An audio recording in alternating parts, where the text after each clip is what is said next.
श्रीपादराजं शरणं प्रपद्ये. सद्गुरुनाथ परमपिता परमात्मा श्री गोपाल बाबा महाराज की जय. श्रीपाद श्रीवल्लभ स्वामी लेखमाला लेखक क्रमांक 62. कुरवपूर कृष्णेतील कृष्णविवर. आज शिवजयंती 19 फेब्रुवारी 2024. पहाटे 4:15 वाजता जाग आली आणि क्षणार्धात श्रीपादांनी विचार दिला.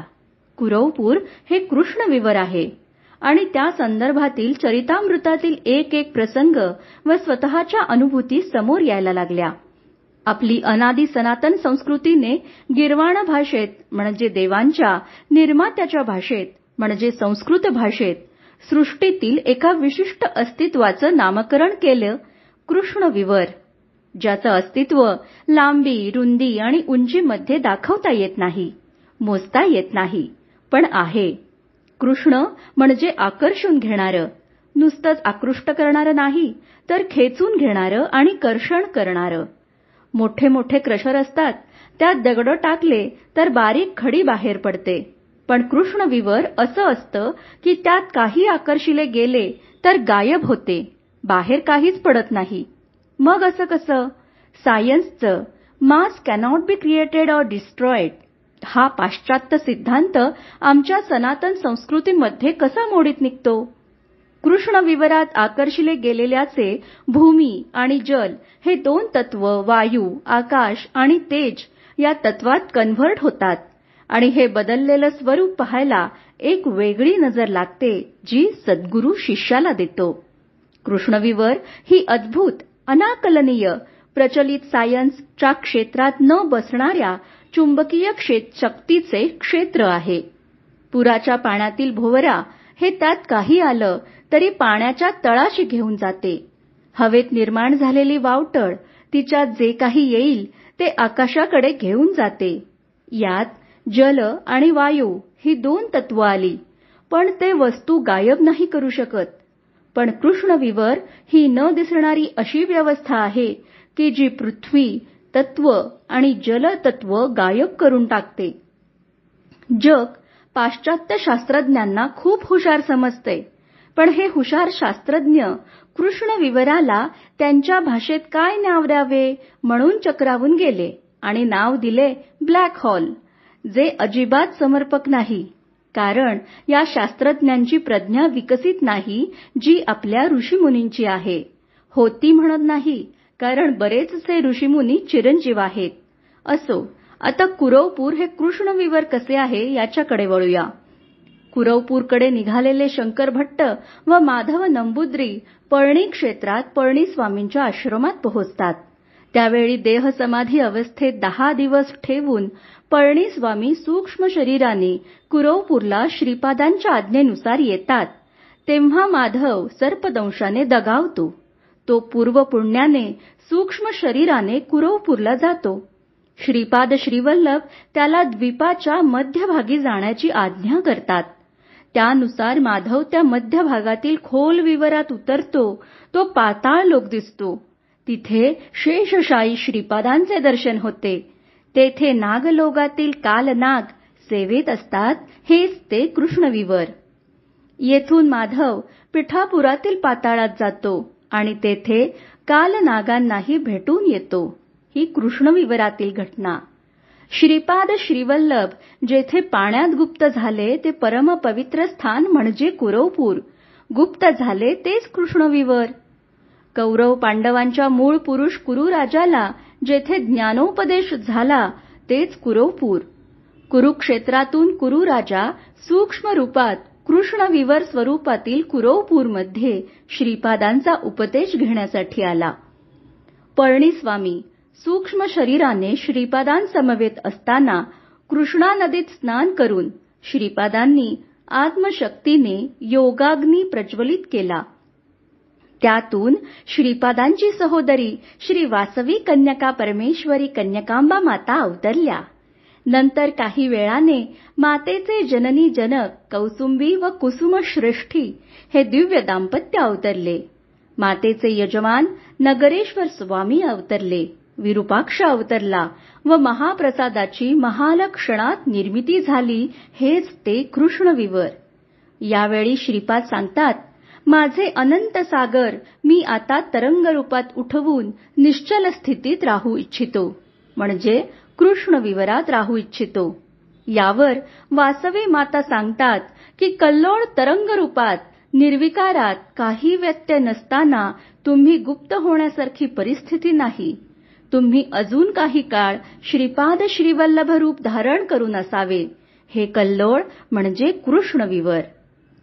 श्रीपाद यावेळी विरूपाक्षाला म्हणतात की आता एक आंग्ल जातीय माझ्या दर्शनासाठी येथे आला आहे आणि तो मला या बेटात शोधत आहे. परंतु हा सुवर्ण महाल इतरांना गोचर नाही, समजत नाही, कळत नाही. तो नसल्याने तू त्याला इकडे घेऊन ये. म्हणजे विरूपाक्षाने या आंगलास कर्षित करून आता कृष्ण विवरात घेतले. यावेळी तेथे दिव्य तेजाने चित्रगुप्ताची ज्ञानसंख्या, भविष्यातील अतिप्रमुख गणांक, विश्वसंख्या उमटली, जिच्यात 39 अंकी संख्या उदित होत होती. हा जॉन पुढील जन्मी हिमालयात वेदपंडित कुटुंबात जन्मणार आणि योगी होऊन शंबल गावात येणार. शंबल हे देखील कृष्णविवर. येथे या प्रसंगी अवतरित झालेले सर्व गुप्त होताच श्रीपाद प्रयाग संगम स्नान करण्यासाठी गेले. शंकर भट्ट कुरवपूरमध्ये पोहोचताच त्यावेळी पिठापूरहून वल्लभेश्वर देखील तिथे पोहोचतो. त्यावेळी श्रीपादांनी हात वर केला, त्यावेळी त्यांच्या हातात खिरीने भरलेले चांदीचे पात्र आले. एका गुरुवारी श्रीपादांनी शंकर भट्टास जवळ बोलावले आणि क्षणभर डोळे मिटले. त्यावेळी श्रीपादांच्या हातात पिठापुरातील व्यंकटपय्या श्रेष्ठींच्या घरातील हलवा भरलेले चांदीचे पात्र आले.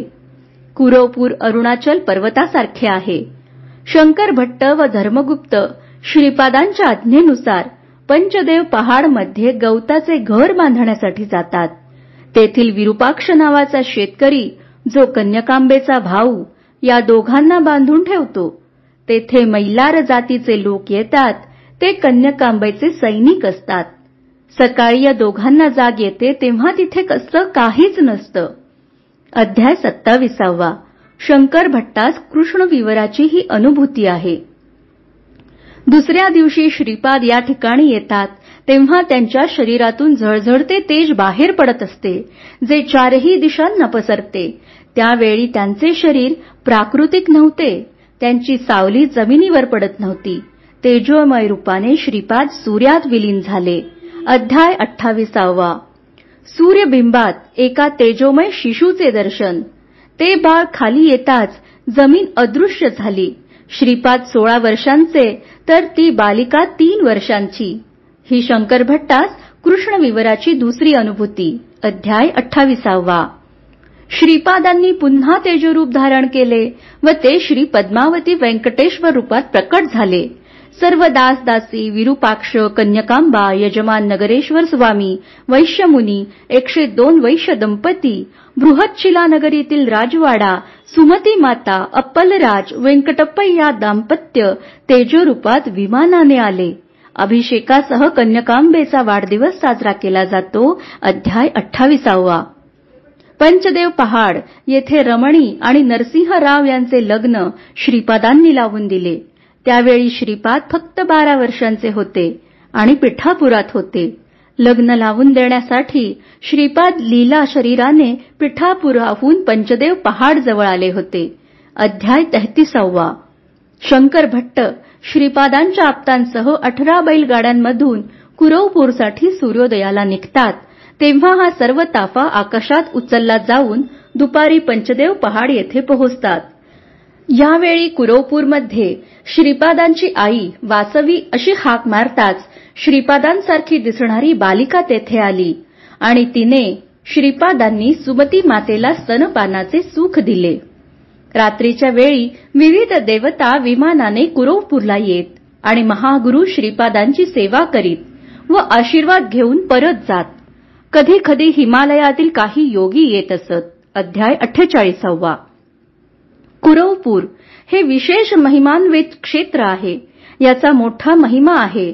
इथली ईश्वर मूर्ती फार जागृत आहे. इथे देवता, महर्षी, महापुरुष अदृश्य रूपात राहत असतात. इथे सर्वांना आपापले योग्य स्थान आहे. अध्याय 48. बेटा शंकर भट्टा, गुप्त रूपात राहण्याची माझी वेळ जवळ आली आहे.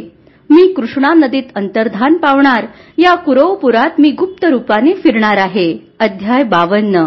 शंकर भट्टा, तू 3 वर्षे इथेच राहा. या 3 वर्षात मी तुला तेजोरूपात दर्शन देईल. अध्याय 52. मी 3 वर्षे रोज मध्यरात्री श्रीपाद श्रीवल्लभांचे दिव्य तेजोमय दर्शन घेत होतो. या काळात मला ज्या दिव्य योगानुभूती येत असत त्याबद्दल मी एक खास पुस्तक सुद्धा लिहिले होते. परंतु एक दिवस हिमालयातून एक योगी आले व ते पुस्तक घेऊन गेले. अध्याय 52. वरील हे सर्व 26 संदर्भ हे कुरवपूर, कृष्णा नदी आणि लागून असलेल्या पंचदेव पहाड या क्षेत्रावर पसरलेल्या एका विशेष प्रतलात घडलेले आहेत.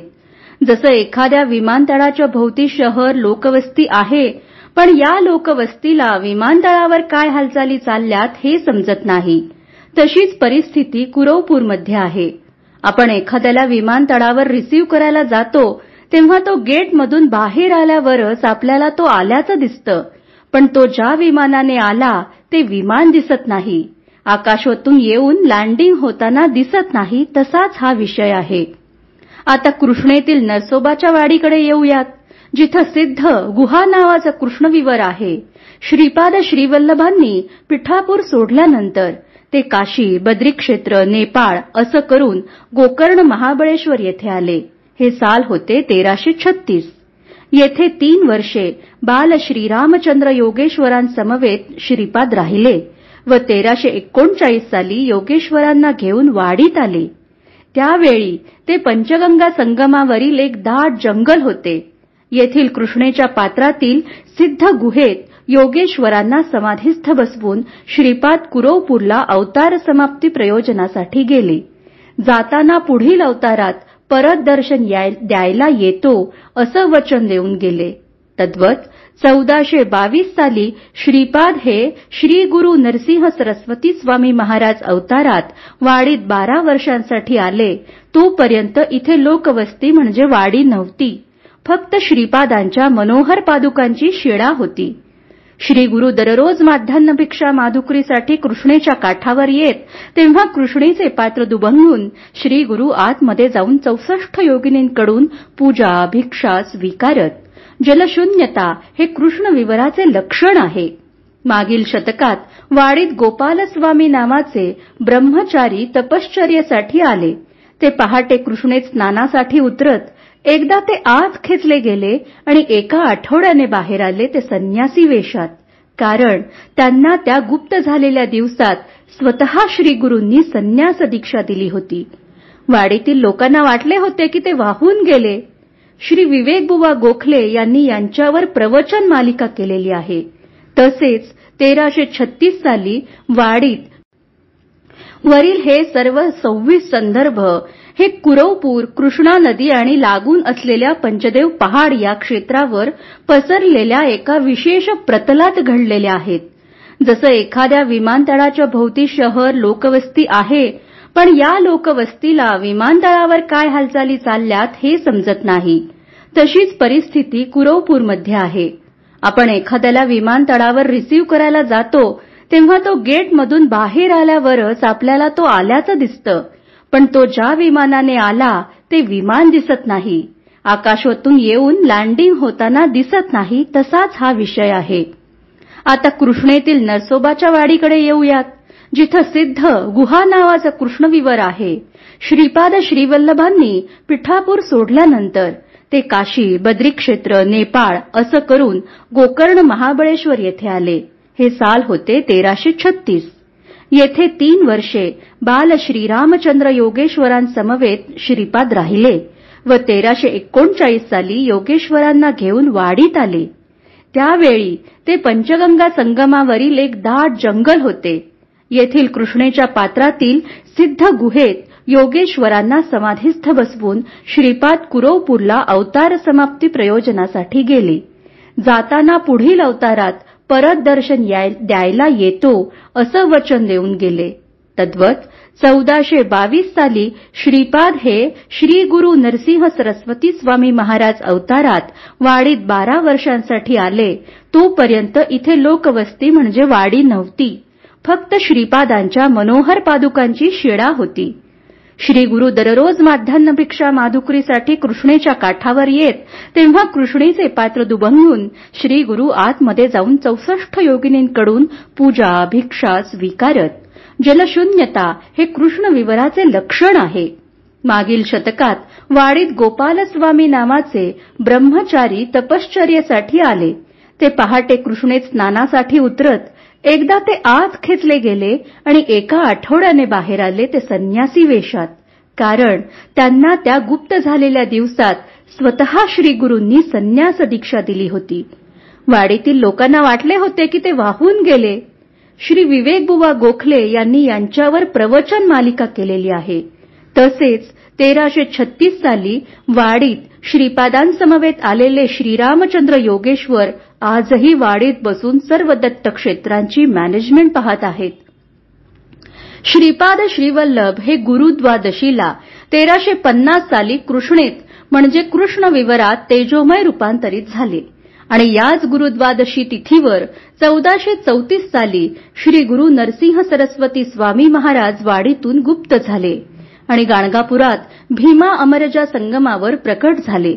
याच संगमावरून श्री गुरूंनी सायनदेवास काही क्षणात काशी पंचकोश यात्रा घडवून आणली. तंतुकार भक्तास महाशिवरात्रीला श्रीशैल्य यात्रा घडवून आणली. 1452 साली बिदरचा बादशहा आला तेव्हा त्याला पुढे पाठवून श्री गुरु बिदरला क्षणार्धात पोहोचले आणि तेथे राजवाड्यात भेट देऊन तेथून त्र्यंबकेश्वरी कुशावर्तावर कुंभमेळ्यात पर्वणी स्नानासाठी जाऊन लगेचच पुन्हा संगमावर आले. शेवटी माझी काही अनुभूती सांगतो. या अनुभूती प्रसंगी मला हे माहीत नव्हतं की कुरवपूर क्षेत्रात कृष्णविवर आहे. काही दिवसांपूर्वी मी शम्मल प्रांत म्हणजे पृथ्वीवरील कृष्णविवर आहे हे लिहिले. त्यावेळी देखील मला समजले नाही की कुरवपूर वाडी आणि गाणगापूरला देखील ते आहे. एकदा पौर्णिमेला बहुधा 2009 साली पहाटे 5:30 वाजता कुरवपुरात अभिषेक सुरू झाला. त्यावेळी गर्दी नसायची. गुरुपीठासमोर गाभाऱ्यात बसून सर्व अभिषेक पाहता येई. तर अभिषेक सुरू झाला आणि काही क्षणात माझी समाधी लागली. त्यात गुगल मॅपवर जसा दिशादर्शक बाण पुढे सरकतो तसा बाण माझ्या समोर आला व त्याने मला विवराचे ठिकाण दाखवले. नंतर घरी असताना पहाटे दृष्टांतात मी त्या विवरात उतरून आत जाऊन आलो जेथे निवडक स्त्री पुरुष भक्त श्रीपादांचे नाव घेत एका विशिष्ट केंद्रबिंदूस प्रदक्षिणा घालत होते. मी प्रत्येक पौर्णिमेसाठी कुरवपूरला जाई. त्या काळी पालखी प्रदक्षिणा मार्ग उघडा होता. तेथे रात्री झोपत असे. डोळा लागताच अंधारात दूरवरून प्रकाशाचे कितीतरी झोत येताना दिसत. ते इतके प्रखर असत की झोपेतही डोळे दिपून जात. ते काय आहे हे माहीत नव्हतं आणि सांगू शकेल असा कोणी ताकदवान संपर्कात नव्हता. बहुतेक तसा आजही कुणी नसेल. ते जेव्हा श्रीपाद श्रीवल्लभ संपूर्ण चरितामृत वाचनात आले तेव्हा कुठे अनुभूतींच्या लिंक संदर्भ लागायला सुरुवात झाली. एका वैशाख पौर्णिमेसाठी कुरवपूरला गेलो. कडकडीत उन्हाळा असल्याने मी वगळता कोणीही तेथे आलेले नव्हते. कृष्णामाईने जवळपास तळ गाठला होता. जिथं मध्यभागी 1.5-2 फूट पाणी होते तिथं मांडी घालून बसलो. तर स्तब्ध वातावरणात माझ्या भोवती पाण्याच्या लाटा सुटल्या आणि माझ्या डोक्यावरून इकडून तिकडे उडायला लागल्या. हिना केशराचा घमघमाट सुटला. ही लीला कोण करतंय माहीत होतं. मी मोठमोठ्याने ओरडून श्रीपाद श्रीवल्लभांना आता काही क्षण गुप्त रूप सोडून प्रत्यक्ष दर्शन द्यायची विनंती करत होतो. म्हणून त्यांनी पिठापूरला सद्गुरुनाथ परमपिता परमात्मा श्री गोपाल बाबा महाराजांकडे पाठवलं. तसा निरोप मला कुरवपुरात अंजनेयने दिला. त्यानंतर एका पौर्णिमेनंतर पिठापूरहून परतताना रेल्वे प्रवासात गाढ झोपेत दुपारी श्रीपाद श्रीवल्लभ कृष्णेत गुप्त झाले ते स्थान दाखवले. ते तेच जिथे मला श्रीपादांनी अंघोळ घातली. आज मितीस वाडी, कुरवपूर आणि गाणगापूर येथील वर सांगितलेली सर्व ठिकाणं जी कृष्ण विवरांची प्रवेशद्वारं आहेत ती धरणांच्या पाण्याच्या फुगवट्यात बॅक वॉटर खाली आहेत याचं वाईट वाटतं. किमान तीर्थक्षेत्र म्हणून तरी या क्षेत्रात धरणं न बांधता ही क्षेत्र पूर्वापार होती तशीच नैसर्गिक ठेवायला पाहिजे होती. भक्तांसाठी, शिष्यांसाठी, ऋणानुबंधातील स्वजनांसाठी अध्यात्म हे नित्य नूतन आहे. क्षणोक्षणी नित्य नूतन आहे. चरितामृत ग्रंथ तोच आहे. मागच्या वाचनाच्या वेळेचा अर्थ वेगळा होता. आजच्या त्याच वाचनात वेगळा अर्थ निघतो, वेगळी अनुभूती येते. हाच शंकर भट्टाने माधव नंबूद्रीला सांगितलेला कणाद सिद्धांत. हिराचंद गोपालचंद कोठारे, दिगंबरा दिगंबरा श्रीपाद वल्लभ दिगंबरा.